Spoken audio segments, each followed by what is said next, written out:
오늘 읽으신 이 본문 말씀에 보면 새벽명에 두 여인이 예수님의 무덤을 찾습니다. 막달라 마리아와 다른 마리아라고 이름이 나오는데, 이들은 금요일 저녁 마지막까지 예수님의 무덤을 지켜보았던 여인들이었습니다. 금요일 저녁엔 유대인의 안식일이 시작되므로 더 이상 그곳에 있을 수가 없었고 돌아갔지만, 안식 후 첫날 새벽 예수님의 무덤을 다시 찾습니다. 그러나 그들이 예수님의 부활을 기대하며 그곳에 온 것은 아니었습니다. 마가복음에 보면 여인들이 예수님의 시신에 향품을 더 발라드리기 위해서 왔다, 그렇게 나옵니다. 근데 과연 향품이 더 필요하기는 했는가 생각해 보게 됩니다.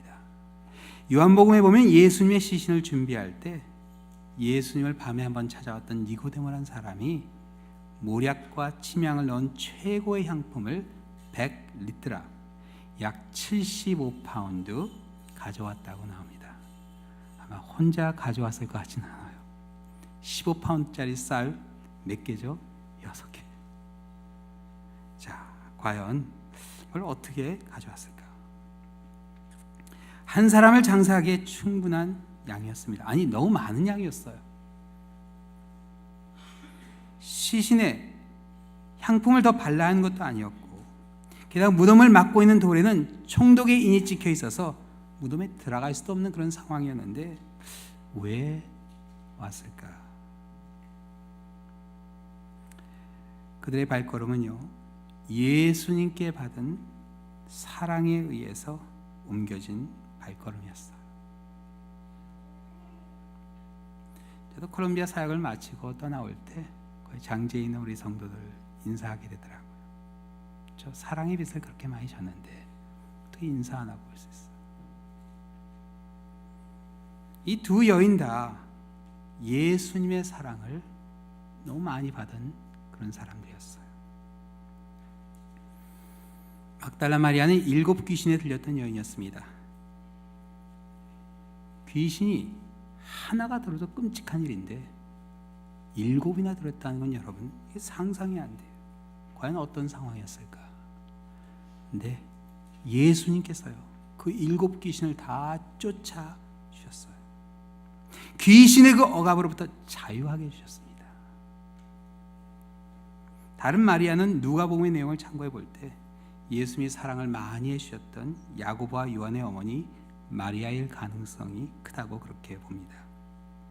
이 두 사람 다 예수님께 더없이 고맙고 감사한 마음을 갖고 있었던 여인들이었어요. 근데 여러분, 착각하시면 안 됩니다. 고마워하고 감사하는 마음은 귀하고 아름다운 마음이지만 믿음은 아닙니다. 그게 믿음은 아니에요. 근데 성도는요, 믿음으로 섬겨야 돼요. 히브리서 11장 1절을 보면요, 믿음은 바라는 것들의 실상이라 하였고 보지 못하는 것들의 증거라 하였습니다. 그러니까 이 믿음은 과거형이 되면 안 되고 항상 미래형이 돼야 돼요. 지금은 바랄 수 없는 것, 지금은 볼 수도 없는 그런 일들을 기대하는 게 믿음입니다. 이미 일어난 일은 뭘 믿을 필요가 있겠어요? 이미 일어났는데. 그러나 지금은 불가능해 보이고 도저히 상상할 수 없는 그런 일이지만 그걸 믿게 될 때 하나님께서 그 믿음을 기뻐하신다. 그래서 히브리서 1장 6절에 그렇게 나옵니다. 그래서 교회에서의 모든 섬김은요, 믿음으로 섬겨야 됩니다. 그래야 하나님이 기뻐하세요. 믿음으로 하지 않는 일은 결국 아무리 열심히 해도 별로 의미는 없는 일이 되어버리고 맙니다. 예수님께서 나사로를 살려 베다니에 오셨을 때였습니다. 나사로는 이미 죽은 지 사흘이 되어 시신에서 냄새가 나고 있었습니다. 그러나 예수님은요, 그 오빠의 죽음으로 슬퍼하고 있는 마르다에게 오빠 나사로가 다시 살아나게 될 것이다 말씀해 주셨어요. 근데 그때 마르다가 예수님께 이렇게 대답했어요. 마르다가 이르되 마지막 날 부활 때에는 다시 살아날 줄을 내가 아나이다. 예수님께서는 다시 살아난다 하셨는데 마르다는 어떻게 이해했죠? 마르다는 예수님이 하시는 그 말씀을 그냥 먼 미래에 일어날 막연한 그런 일로 그렇게, 또 그냥 유가족에게 통상적으로 하는 그런 위로 정도로 생각한 겁니다. 마르다가 부활을 믿지 않았다는 사실이 예수님께서 오빠의 무덤문을 열라 그렇게 하시자 바로 증명이 되죠. 주여, 죽은 지가 나흘이 되었음에 벌써 냄새가 나나이다. 예수님께서 뭐라 그러시죠? 내 말이 내가 믿으면 하나님의 영광을 보리라 하지 아니하였느냐. 예수의 말씀을 그렇게 경청했던 마르다의 동생 마리아 또한 그 반응이 그리 다르지는 않습니다. 왜 그들은 예수님께 오빠를 살려달라고 애원하지 못했을까? 믿음이 없었기 때문에 그렇습니다. 믿음이 없었던 마르다와 마리아를 보시고 예수님은 그날 눈물을 흘리셨어요. 애도의 눈물이라기보다는 실망의 눈물이었습니다. 얼마나 속상하셨을까요? 다시 살아난다 했는데, 다시 살려주기 위해서 생명의 위협을 무릅쓰고 베다니에 오셨는데, 무덤 문을 열라 하셨는데 왜 믿지 못했을까? 나인성 과부의 죽은 아들을 다시 살리셨는데, 죽은 회당장 야이로의 딸을 살리신 예수님인데 왜 죽은 오빠를 살릴 수 없다고 그렇게 믿었을까? 이게요, 남의 일은 그냥 쉽게 느껴집니다. 내가 직접 당하면 그게 그렇지 않은 거예요. 이래서 믿음으로 사는 일이 쉽지 않습니다. 오늘 본문에 나온 이 두 여인들 또한 예수님의 말씀을 믿지 못했습니다. 아니, 더 정확히 말하면 기억조차 못했습니다. 예수님께서는 분명히 다시 부활할 것을 말씀하셨는데 3일 만에 부활한다고 2번이나 마태복음에 나왔는데 기억하지 못했어요. 그런데 놀라운 일이 일어나요. 하나님께서요, 이 두 여인에게 하나님의 말씀을 기억하게 도와주십니다. 두 여인이 무덤에 가까이 오는데 갑자기 지진이 일어납니다. 그리고 하늘에서 천사가 내려 무덤을 막고 있던 돌을 굴려버리죠. 지키고 있던 로마 경비병은 무서워서 떨며 죽은 사람같이 되어버립니다. 그리고 천사는 찾아온 이 두 여인을 무덤 안으로 초대합니다. 5절 6절 말씀인데 같이 보시겠어요? 이렇게 나와요. 천사가 여자들에게 말하 이르되 너희는 무서워하지 말라. 십자가에 못 박히신 예수를 너희가 찾는 줄 내가 아노라. 그가 여기 계시지 않고 그가 말씀하시던 대로 살아나셨느니라. 와서 그가 누우셨던 곳을 보라. 여러분, 이 천사들이 하는 얘기를 잘 들어보셔야 돼요. 와서 예수님이 누우셨던 곳을 보라 하기 전에 뭐라 그러죠? 그가 여기 계시지 않고 그가 말씀하시던 대로. 이 구절이 킵니다. 그가 말씀하시던 대로 살아나셨느니라. 그냥 예수님이 살아났다는 게 아니라 그가 말씀하시던 대로 살아났다, 그렇게 말씀하세요. 천사들은 여인들로 하여금 예수님이 3일 만에 다시 살아날 것이라 하신 그 말씀을 먼저 기억하게 해줍니다. 믿음이라 하는 것은요, 신의 존재를 믿는 게 믿음이 아닙니다. 하나님의 능력을 믿는 게 믿음이 아니에요. 믿음은요, 하나님의 말씀을 기억하는 게 믿음입니다. 그래서 로마서 10장 17절에 사도 바울은 이렇게 고백합니다. 그러므로 믿음은 들음에서 나며 들음은 그리스도의 말씀으로 말미암았느니라. 믿음은 무엇에서 난다고요? 이적 신령한 체험이 아닙니다. 들음에서 납니다. 무엇을 들음으로? 그리스도 예수님의 말씀을 들음으로. 여러분, 이 아침 믿음이 있으신가요? 예수님의 말씀이 여러분의 가슴에 있나요? 천사들은요, 여인들에게 다시 예수님의 말씀을 기억하게 해줍니다. 그리고 그 믿음 가운데 다시 기대할 수 있게 해줘요. 믿음을 갖게 도와줍니다. 그리고 믿음을 확신하게 해주죠. 어떻게? 와서 누우셨던 것을 보라. 예수의 시신이 무덤 안에 없었습니다. 빈 무덤 그 자체가 부활의 증거가 되지 못합니다. 부활의 시신이 없어진 유일한 이유가 되지 않기 때문에 그렇습니다. 대제사장 바리새인들은 예수님의 제자들이 훔쳐갔다는 소문을 퍼뜨리기도 했고, 예수님이 죽은 것이 아니라 잠깐 기절했다 깼다 깨어났다 한 말도 안 되는 가설을 주장하는 사람들도 있습니다. 그러나 예수의 말씀을 기억하는 순간 시신이 없어진 이유는 딱 하나로 좁혀지는데 부활입니다. 부활. 예수님께서 말씀하신 대로 부활하셨구나. 그래서 이 누우셨던 곳에 예수님이 안 계시는구나. 그래서 누우셨던 그 자리는 예수님의 말씀에 확신을 주는 증거가 됩니다. 하나님께서 여인들에게 예수님이 누우셨던 것을 보여주신 그 이유는 말씀의 확신을 회복시켜 주시기 위해서였습니다. 오늘도 많은 사람들이 믿음이 없이 예수님을 찾는 것을 보게 됩니다. 말씀에 관심을 가져야 되는데, 우리가 이 자리에 나와서만큼은 예수님의 말씀에 관심을 가져야 되는데 별로 중요하지 않은 일에 관심을 가져요. 말씀에 대한 확신이 회복돼야 됩니다. 오늘 본문에 보면 믿음이 회복된 여인들에게 하나님께서 새로운 사명을 주세요. 바로 그 전까지만 해도 의기소침해서 절망 가운데 있었던 힘없이 터벅터벅 무덤을 향해 갔던 여인들이 전혀 다른 모습으로 나타나게 됩니다.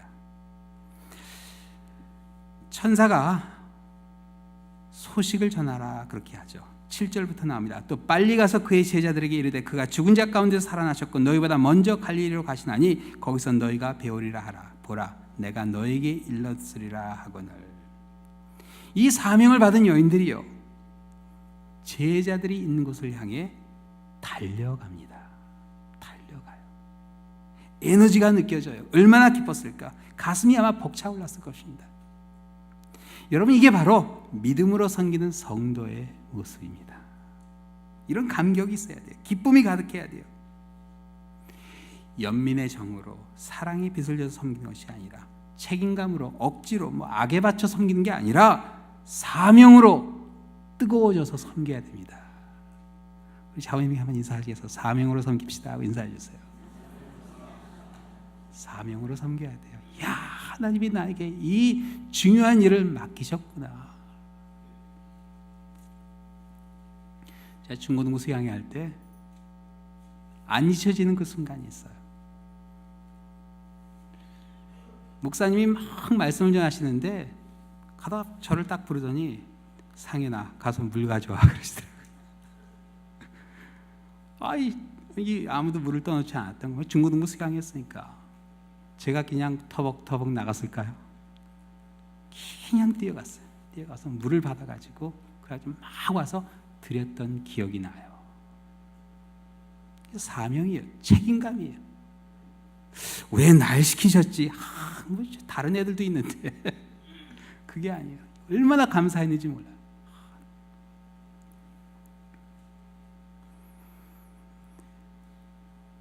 사명을 가지고 힘차게 달려간 여인들에게 오늘 이 본문에 보면 참 놀라운 일이 일어나요. 어떤 일이 일어나죠? 부활하신 예수님께서 직접 나타나셨어요. 근데 여러분 이 순서가 참 중요해요. 이게 반대로 됐으면 더 좋지 않았을까 그렇게 생각할 수도 있죠. 무덤 문이 열리고 그 안에 딱 들어갔는데 예수님께서 딱 앉아 계시는 거예요. 그 여인들에게 야 내가 부활했다. 자 이제 가서 우리 제자들에게 알려라. 내가 갈릴리에 먼저 가 있을 테니까 와라. 이렇게 직접 말씀해 주셨으면 좋았을 텐데 아니 왜 천사들을 동원해서 그러셨을까? 부활하신 예수님을 눈앞에 보고 믿는 일은 누구나 할 수 있는 일입니다. 그건 사실 믿음이라고 할 수도 없는 거예요. 그러나 하나님께서는요 이 여인들에게 먼저 예수님의 말씀을 믿게 하시고 그 다음번에 부활하신 예수님을 보여주셨습니다. 그게 믿음이에요. 먼저 믿어야 합니다. 예수님께서는요 여인들에게 천사가 해준 말을 똑같이 다시 해주셨어요. 무서워하지 말라. 가서 내 형제들에게 갈릴리로 가라 하라. 거기서 나를 보리라 하시니라. 예수의 말씀조차 기억하지 못하고 좌절과 절망 가운데 있었던 제자들에게 예수님의 말씀에 순종할 수 있는 기회를 한 번 더 주셨습니다. 갈릴리에서 만나자 하셨어요. 여러분, 부활하신 예수님을 볼 수 있는 방법은 그들에게 딱 하나밖에 없었어요. 말씀에 순종해서 갈릴리로 가는 겁니다.